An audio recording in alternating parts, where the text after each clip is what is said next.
How long can labs keep selling frontier AI when free models keep closing the gap twice as fast? On SemiAnalysis composite score, the gap between the best closed and open models fell from 36 points to 12. The lead still means something, but it doesn't last as long as it used to. So what does this actually mean? Frontier AI is starting to behave less like owned property and more like electricity. Companies can sell the best connection, but they can't stop the current from reaching other buildings. That's today's lead. Also today, Nvidia's memory squeeze, robots that can sprint but can't stop, a new quantum computer and connection, and a newspaper asking AI to summarize itself. Come with me, let's get into it.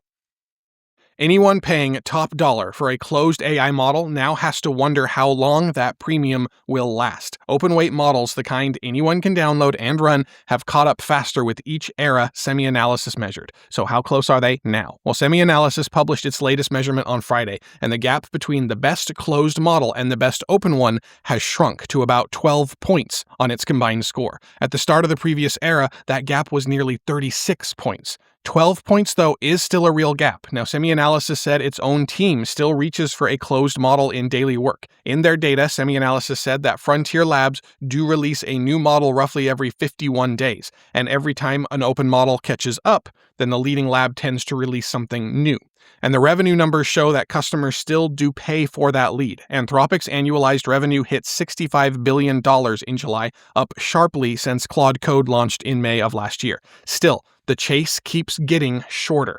By SemiAnalysis definitions, open models have needed roughly half as long to close the gap in each new era. In recent examples, Kimi K3 passed Opus 4.5 on SemiAnalysis Composite in under 5 months, and GLM-5.2 passed GPT 5.2 on SemiAnalysis Composite in 6 months or so.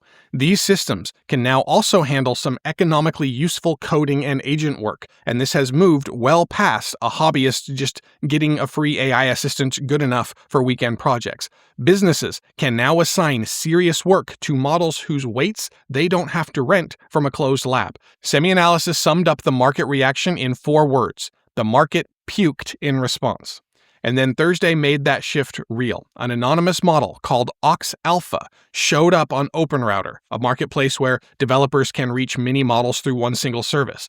Ox Alpha was built for coding and for long-running agent work. It came with a 1 million token context window, and its operator said it would give away 100 trillion tokens a day for free during its first week. Nobody outside the lab has confirmed who made it. The strongest evidence points to Jipu, which is the Chinese lab behind the GLM family.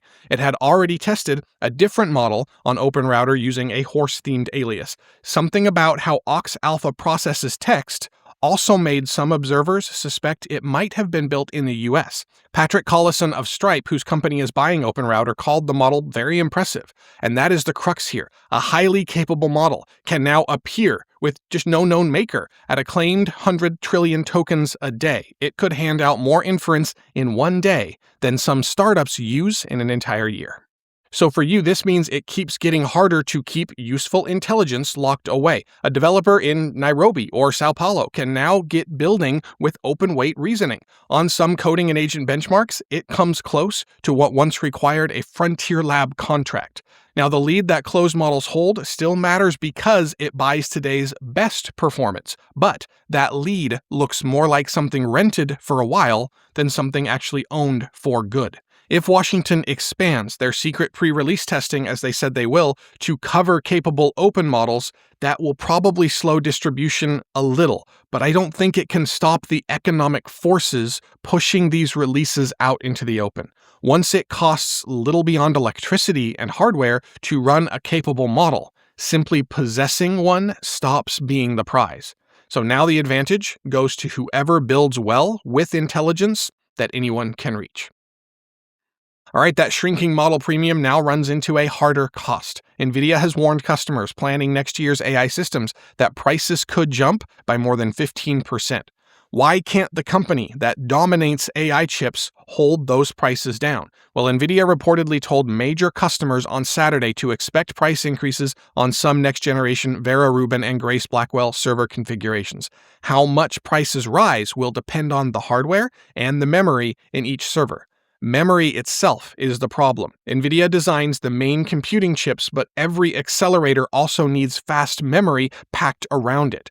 Demand has outrun supply, so Nvidia has to buy that memory from other manufacturers. Contract builders making servers for Microsoft, Google, and Oracle have already passed that warning along. Nvidia said the increase comes from the cost of the memory that it has to buy.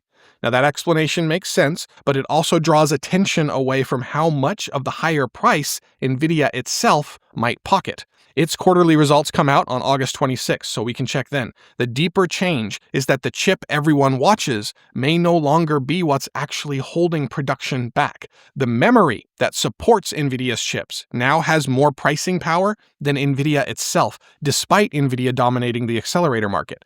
Now, Nvidia made a second move around the same time. It put $6 billion toward licensing technology from the coding model company Poolside to build a US open-weight model. Nvidia wants that model to compete with systems from DeepSeek, Moonshot, OpenAI, and Anthropic. Nvidia sells the hardware the whole industry runs on, and now it's betting heavily that model weights will spread freely. Nvidia can still make its money, of course, from the scarce hardware that is needed to actually run those models.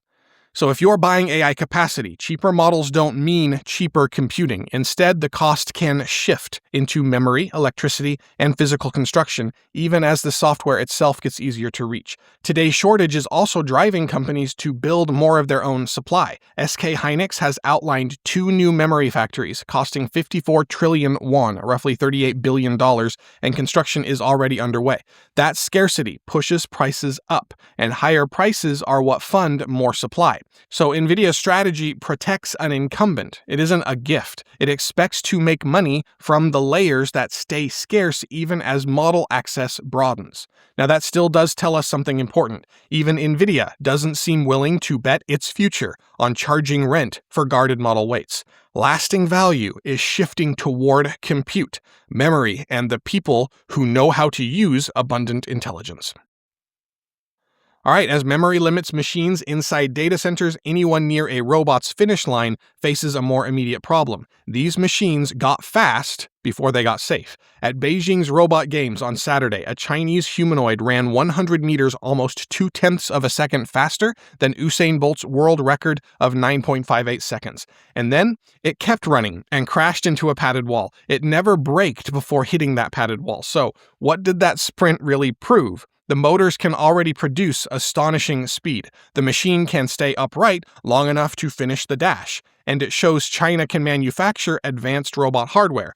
But stopping is part of running too. A useful machine has to control its body through the whole task, especially with people nearby. The crash showed where the hard work remains. The software must handle balance, movement, judgment, and braking, yes, all at once. Unitree's chief executive told reporters that the industry may still be about a decade or so from its ChatGPT moment, the point that these machines become broadly useful and not just impressive. I think that's conservative. I think it'll be faster than that. But elsewhere at the showcase, DAX AI showed a different kind of progress. Its Chiji X1 is a 4-legged robot horse that a person can actually ride. Its manufacturer says it can carry 300 kilograms over rough ground and sells it for about $43,000. The company is marketing it for rescue work and logistics. So one machine put on a spectacular show and another came with a payload rating, a use case, and a price. So the easy version of this story is national contest, that China builds hardware, maybe the United States supplies the AI. That is what we thought it might look like traditionally, and that story does capture China's strength in mass production, but it misses how fast the software itself is now also spreading across borders. As robotic capability has increased, Chinese labs have continued to release powerful open models to the whole world. The control systems that eventually teach a robot to stop, recover, and navigate unfamiliar ground are getting harder for any one company to keep to itself. The robot horse is still an expensive product, but the intelligence that will make machines like it truly useful keeps getting cheaper and easier to move around. A rescue robot carrying a stretcher up a collapsed hillside won't care which country's flag hung over the lab that built its movement. What is most important is whether the capability actually works and whether the people who need it can get it. All right, so reliable control is important at the smallest scales too. Can these fragile systems move beyond isolated lab demonstrations? Japan's new machine is named Shunkai. It is a full-stack system, meaning that the same team built both the hardware and the software that runs it. Shunkai's machine uses neutral atoms. Beams of light pin individual atoms in place, and then those atoms become the quantum bits. It runs at room temperature and currently holds roughly 50 or so physical qubits. Its roadmap aims for 10,000 qubits by March 2031. That design skips the deep refrigeration that superconducting quantum computers usually require. The project team explained the neutral atoms have recently been rapidly attracting attention around the world as a new modality that could exceed the limits of the superconducting modality. And over in the United States, a Brookhaven-led team built what the lab calls the country's first permanent free space quantum link. The researchers sent entangled photons 13 miles through daylight and open air. Now, entanglement means two particles stay linked even after they're separated, regardless of distance. Heat and turbulence in the atmosphere usually scramble a light signal. That's the same effect that makes the stars twinkle when we look up at them. The team borrowed telescope technology built for the Rubin Observatory. That observatory's technology measures atmospheric distortion and corrects it as the photons arrive. So picture the air as a pane of glass that keeps rippling. The correction system keeps reshaping the view so the signal stays clear. Researcher Eugene Figueroa used Einstein's old phrase for the preserved connection: spooky action at a distance. Now, a useful quantum future needs both things that showed up here: a machine that computes and a network that connects them.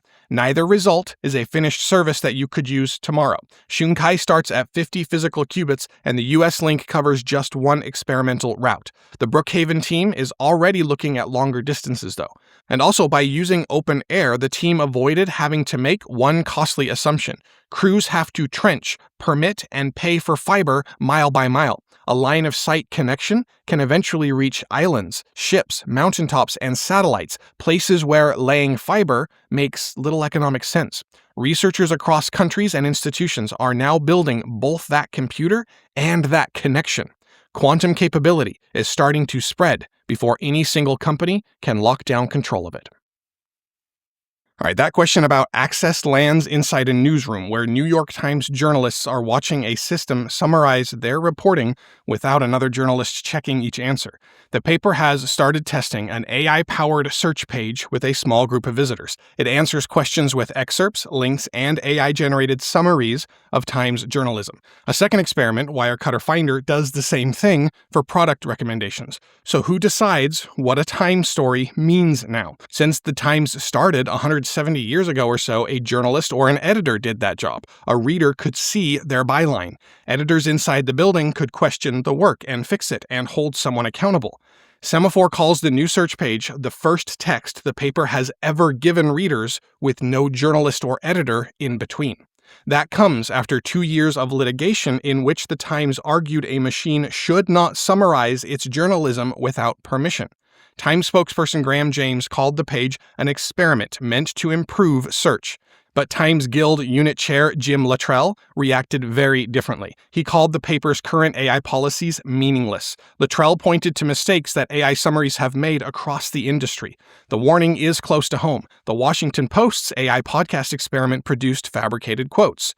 During July bargaining, the Guild proposed mandatory human oversight for any AI-generated output, and it also asked that unionized employees get 22.5% of the revenue from licensing Times material for AI training.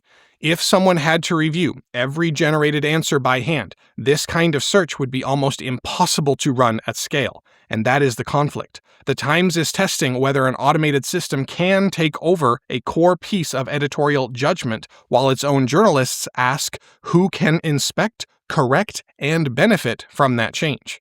So for readers, the potential gain is huge. The Times holds about 170 years of reporting. A good AI answer tool could let someone explore that archive just by asking questions instead of already knowing the right decade, headline, or search phrase.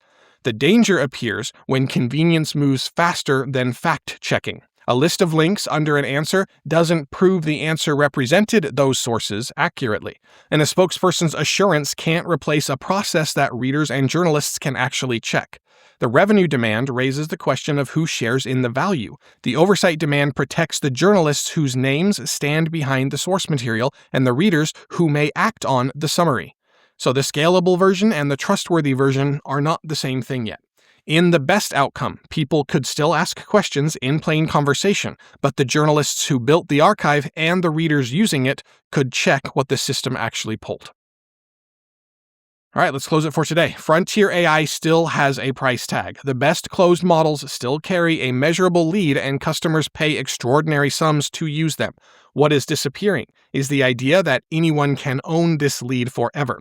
Open models are now catching up roughly twice as fast with each generation. Nvidia can see where this is headed, and it's investing in open weights while also raising prices on the memory needed to run them. The model itself spreads, but for now, the physical capacity behind it earns the premium. And robotics is showing the same split. A rideable machine can still cost $43,000 even as the intelligence guiding its descendants becomes easy to copy across borders. Quantum computing is still early in that same journey, and even there, pieces are spreading. A national machine in Japan and a wireless connection built by 3 US institutions. And then the time story shows us where this argument goes next. Once capability spreads, you can't base trust on who owns it. Trust instead comes from who can inspect what it does. That is the thread connecting all 5 stories. The real story of the moment, then, is no longer who owns the intelligence, but who can run it, test it, correct it, and share in what it produces. So the closed frontier is not going away tomorrow. Neither is expensive hardware, scarce memory, or the institutions people rely on today. But the barriers limiting who can access this capability are shrinking with every cycle. What gets through those barriers matters more than just a cheaper product. It means far more people can now build, discover, ask, and create with intelligence that used to sit behind someone else's gate. See you tomorrow.